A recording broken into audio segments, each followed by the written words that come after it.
25 gram பெருங்காயத்தூள்,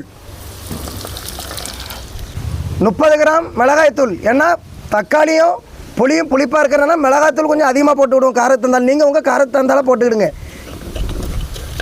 வறுத்து அரைச்ச கடுகு வெந்தயம், மஞ்சத்தூள்,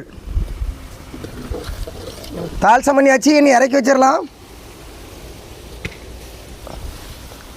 அடுத்தது நம்ம தக்காளி கிண்டி வச்சுருந்தோம்ல, இதை தூக்கி வச்சு இன்னும் 1-2 பொருள் இருக்குது போட்டு ரெடி பண்ணிடுவோம். தேவையான அளவு கல் உப்பு போட்டுக்கிடுவோம். தாளித்து வச்சுருக்க தாளிசத்தை தக்காளி ஊறுகாயில் ஊற்றிடுவோம். அதாவது கடுகும் வெந்தயமாக நல்லா கறியாக வறுத்துருக்கோம். அதனால் ஊறுகாய் வந்து கொஞ்சம் கலர் கருப்பாக இருந்த மாதிரி இருக்கும். எதுக்கு கறியாக வறுக்கோன்னா அப்போ தான் கொஞ்சம் ருசி கிடைக்கும். சிலவங்க கலருக்காக வந்து சும்மா லைட்டாக வறுப்பாங்க, அது நல்லா இருக்காது. இது டேஸ்ட்டாக இருக்கும். தக்காளி ஊறுகாய் நல்லபடியாக ரெடி ஆகிட்டு இனி பச்சை கருவேப்பிலை போட்டு இறக்கிக்கிடுவோம். பச்சை கருவேப்பிலை தூவி விட்டால் தான் அதில் ஒரு மனம் இருக்கும். பார்த்துக்கிடுங்க.